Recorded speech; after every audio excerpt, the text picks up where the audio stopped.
शुक्लां ब्रह्म विचारसार परमामाद्यां जगद्व्यापिनीं वीणा पुस्तकधारिणीं अभयदां जाड्यान्धकारापहां हस्ते स्फाटिकमालिकां विदधतीं पद्मासने संस्थितां वन्दे तां परमेश्वरीं भगवतीं बुद्धिप्रदां शारदां। श्री महागणाधिपतये नमः। श्री महासरस्वत्यै नमः। శ్రీ గురుభ్యో నమః. నవగ్రహాల లోపల ముఖ్యమైనటువంటి గ్రహము గురుగ్రహము. గురువు అనుకూలంగా ఉన్నప్పుడు జన్మ జాతక చక్రంలోనే కానివ్వండి, గోచార రీత్యా కానివ్వండి, గురు మంచి స్థానాలలో సంచరిస్తున్నప్పుడు అద్భుతమైనటువంటి ఫలితాలు ఆ జాతకుడికి సంతరించుకునేటువంటి అవకాశాలు ఉంటాయి. కనుక గురువు యొక్క ప్రభావము చాలా ఉంటుంది. ఆ గురువు ముఖ్యంగా సంపూర్ణ శుభగ్రహము, అంటే స్వయంగా శుభగ్రహమైనటువంటి ఆ గురువు యొక్క దృష్టి కానివ్వండి, కారకత్వం కానివ్వండి, గోచార రీత్యా ఉంటున్నటువంటి స్థానము రీత్యా కానివ్వండి, మనకు ఫలితాలు అనేటువంటివి ఆ జాతకుడికి చాలా ఎఫెక్టివ్గా ఉండేటువంటి అవకాశాలు ఉంటాయి. కనుక గురువు ఏ స్థానాలలో సంచరిస్తున్నాడు, ఇప్పుడు గురువు యొక్క ఎఫెక్ట్ ఎలా ఉంది ద్వాదశ రాశుల వారికి అనే విషయాన్ని మనము తెలుసుకునే ముందు, గురువు ఉత్తమమైనటువంటి ఫలితాలను సాధారణంగా 2, 5, 7, 9, 11 స్థానాలలో గోచార రీత్యా సంచరిస్తున్నప్పుడు శుభ ఫలితాలను ఇస్తాడు. 3, 4, 10 స్థానాలలో సంచరిస్తున్నప్పుడు మధ్యమమైనటువంటి ఫలితాలను ఇస్తాడు. 6, 8, 12 స్థానాలలో సంచరిస్తున్నప్పుడు దుష్ప్రభావాన్ని చూయిస్తాడు. జన్మస్థానంలో సంచరిస్తున్నప్పుడు కూడాను కొన్ని విషయాలను మనము దృష్టిలో పెట్టుకొని మధ్యస్థమైనటువంటి ఫలితాలు ఇచ్చే అవకాశాలు ఉంటాయి. అంతేకాకుండా గురువు యొక్క ఫలితాన్ని మనము క్రోడీకరించి చూడాలి. ఎలానంటే, గురువు సంపూర్ణ శుభగ్రహము, గురువు యొక్క కారకత్వాలు, అంటే గురువు సాధారణంగా మనకు ఏ ఏ విషయాలపై ప్రభావాన్ని చూపిస్తాడు అనే విషయాన్ని మనం చూసినట్టయితే, ధనము, జ్ఞానము, విద్య, సంతానము, ధర్మకార్యాలు, అదృష్టము, చదువు, తర్వాత స్త్రీలకు వివాహము, సంతానము, ఇలాంటి ఎన్నెన్నో విషయాలపై గురువు యొక్క ప్రభావం ఉంటుంది. ఇవన్నీ కూడాను గురువు యొక్క కారకత్వాలు. అంతేకాకుండా కారకత్వంతో పాటుగా గురువు సంచరిస్తున్నటువంటి స్థానం కూడాను ప్రబలంగా మనం లెక్కలోకి తీసుకోవాల్సి వస్తుంది ఫలితాలు చెప్పే సమక్షం లోపల. ఆ స్థాన బలం కూడాను ఉండాలి. అంటే కారకత్వము, స్థాన బలము కలిసినట్టయితే శుభప్రదమైనటువంటి ఫలితాలను ఆ గురువు ఇస్తాడు. అయితే విరుద్ధ స్థానాలలో సంచరిస్తున్నప్పుడు, అంటే అశుభ స్థానాలలో సంచరిస్తున్నప్పుడు గురువు నైసర్గికంగా స్వభావరీత్యా శుభగ్రహం గనుక మిశ్రమ ఫలితాలను ఇచ్చేటువంటి అవకాశాలు ఉంటాయి. కాబట్టి గురువు సాధారణంగా ఏ స్థానంలో ఉన్నప్పటికీ ఎంతో కొంత మనకు మేలు చేసేటువంటి అవకాశాలే ఉంటాయి అనేటువంటిది మనకు శాస్త్ర వచనం గనుక గురువు యొక్క ప్రాధాన్యత చాలా ఉంది. అయితే ప్రస్తుతము గురువు మిథున రాశిలో సంచరిస్తున్నాడు. మిథున రాశి అంటే బుధుని క్షేత్రంలో సంచరిస్తున్నాడు. బుధుడు గురుగ్రహానికి సముడు, అంటే గురువు బుధుడికి శత్రువు, బుధుడు గురువుకు సముడు అన్నమాట. అంటే సమశత్రుత్వము కలిగినటువంటి రాశి లోపల గురుగ్రహము సంచారము చేస్తున్నాడు. పునర్వసు నక్షత్రంలో 1వ తారీఖు, అంటే 1 జూన్ 2026 వరకు సంచరిస్తున్నాడు. దీన్ని దృష్టిలో పెట్టుకున్నట్టయితే మనకు 12 రాసుల వారికి ఎలాంటి ఫలితాలు ఉంటాయి అనేటువంటి విషయాన్ని మనం తెలుసుకుందాం. వృశ్చిక రాశి వారికి గురు గోచారం ఎలా ఉందో తెలుసుకుందాం. అంటే గురువు మిథున రాశిలో 1 జూన్ 2026 వరకు సంచరిస్తున్నాడు. ఈ సమయంలో వృశ్చిక రాశిలో జన్మించినటువంటి వారికి గురువు యొక్క ప్రభావం ఎలా ఉంది, ఆ గురువు మూలకంగా ఎలాంటి ఫలితాలు ఉండబోతున్నాయి అనే విషయాన్ని మనం చూసినట్టయితే, సహజ సంపూర్ణ శుభగ్రహమైనటువంటి గురువు మిథున రాశి అంటే వృశ్చిక రాశి వారికి అష్టమ స్థానం అవుతుంది. అంటే అష్టమ స్థానంలో సంచరిస్తున్నాడు. గోచార రీత్యా అష్టమ స్థానము దుస్థానము, అశుభ స్థానము, ప్రతికూలమైనటువంటి ఫలితాలను ఇచ్చేటువంటి స్థానం. అయితే శుభగ్రహము 8వ స్థానంలో ఉన్నాడు. ఇది కొంతవరకు కలిసి వచ్చేటువంటి అంశం.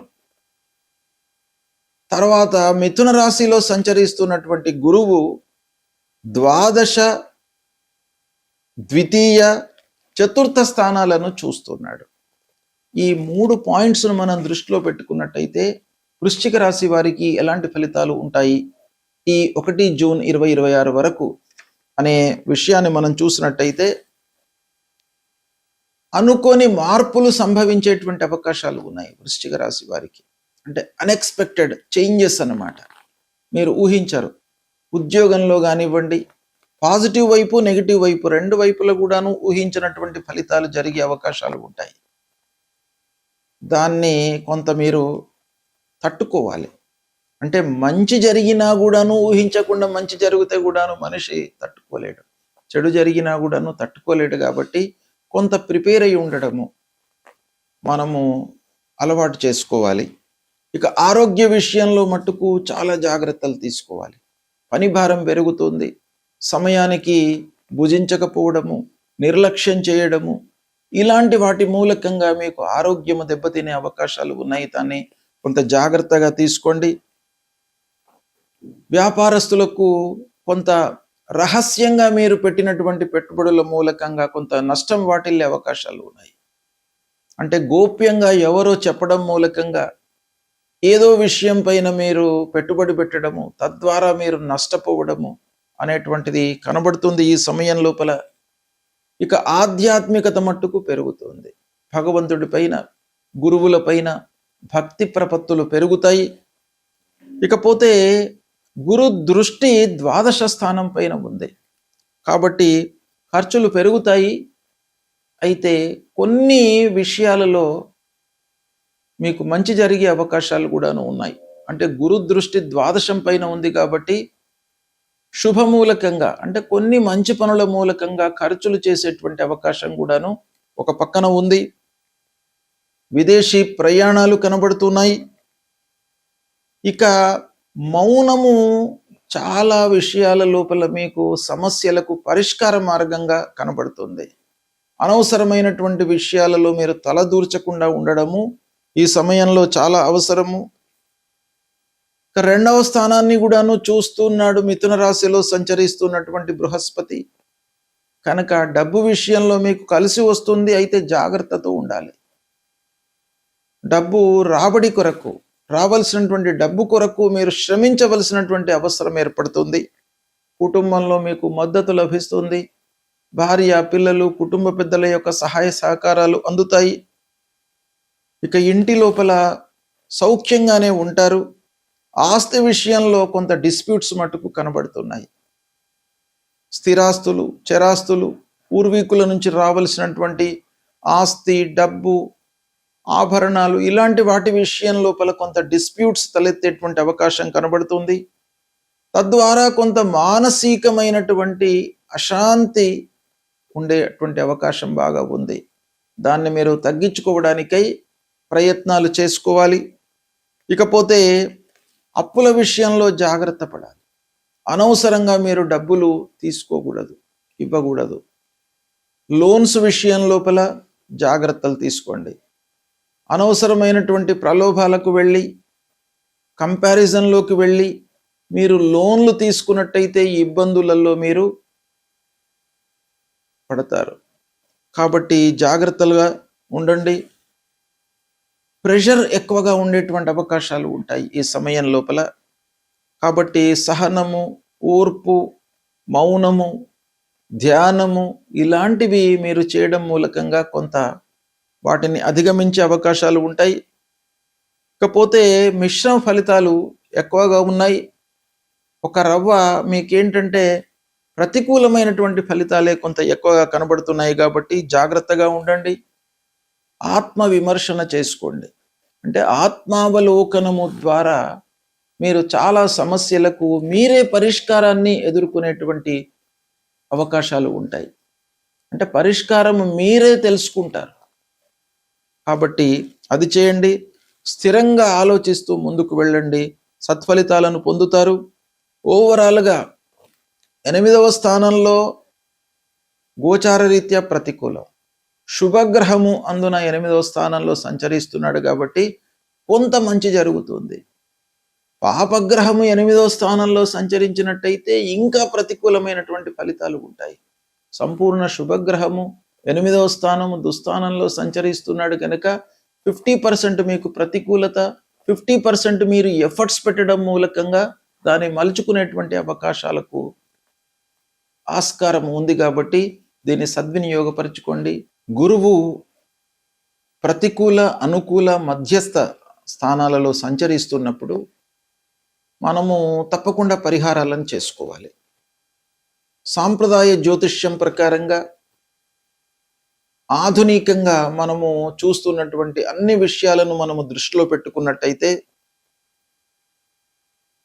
శుభస్థానాలలో సంచరించడము, శుభ దృష్టి ఉండడము, గోచార రీత్యా అనుకూలమైనటువంటి స్థానాలలో సంచరించడము, కారకత్వాలు వీటన్నిటిని కూడాను మనం దృష్టిలో పెట్టుకున్నట్టయితే శుభ అశుభ స్థానాలు, పరిహారాలు వీటిని మనము నిర్ణయించుకొని గురువుకు సంబంధించినటువంటి విషయాలలో మనం పరిహారం చేసుకోవాలి. ముఖ్యంగా ఏంటంటే ద్వితీయ, పంచమ, సప్తమ, నవమ, ఏకాదశ స్థానాలలో మంచి ఫలితాలను ఇస్తాడు గురువు. అంటే గోచార రీత్యా ఈ స్థానాలలో సంచరిస్తున్నప్పుడు శుభ ఫలితాలను ఇస్తాడు. శుభ ఫలితాలను ఇస్తున్నప్పుడు ఆ గురువును మనం పూజించడం మూలకంగా ఏకాగ్రత కలిగేటువంటి అవకాశాలు ఉంటాయి. అంటే గురువుల యొక్క ఇంకా అనుగ్రహం పెరగడానికై మనం చేయాలి. ఇక 3, 4, 10 స్థానాలలో సంచరిస్తున్నప్పుడు మధ్యమైనటువంటి ఫలితాలను ఇస్తాడు.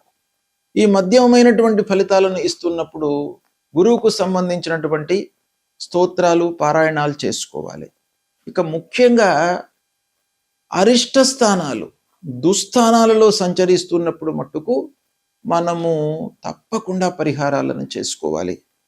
అవి ఏ స్థానాలు అని అనంటే షష్టమ స్థానము, అష్టమ స్థానము, ద్వాదశ స్థానము, జన్మస్థానము. ఈ 4 స్థానాల లోపల కూడాను మొదటి 3 స్థానాలు ముఖ్యంగా 6, 8, 12 ఈ స్థానాలలో సంచరిస్తున్నప్పుడు గురువు ప్రతికూలతనే ఎక్కువగా ఇచ్చేటువంటి అవకాశాలు ఉంటాయి. అయితే స్థానము ప్రతికూలమైనప్పుడు గురువు సహజంగా శుభగ్రహం గనక సహజ శుభగ్రహము ఏ స్థానంలో ఉన్నప్పటికీ మనకు 40% వరకు మంచి ఫలితాలను ఇచ్చే అవకాశాలు ఉంటాయి.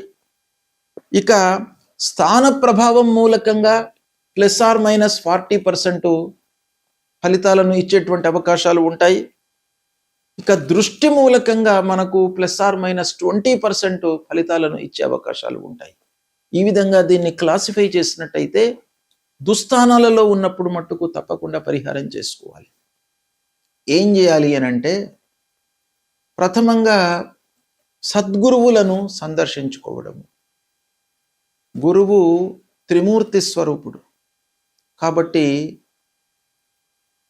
ఆ గురువులను సందర్శించుకోవడము, వాళ్ళను సేవించుకోవడము, వాళ్ళు చెప్పినటువంటి ఏదైనా కూడాను ఒక అనుగ్రహ భాషణను మనం వినడము, గురువుకు సంబంధించినటువంటి మూలమంత్రాన్ని జపించడము, దేవానాంచ ఋషీణాంచ గురుంకాంచన సన్నిభం వందనీయం త్రిలోకానాం తం నమామి బృహస్పతి అనేటువంటి మూలమంత్రాన్ని చదువుకోవడము, తల్లిదండ్రులను సేవించడము అన్నిటికంటే కూడాను మనకు ఉత్తమమైనటువంటి పరిహారంగా శాస్త్రంలో చెప్పబడి ఉంది.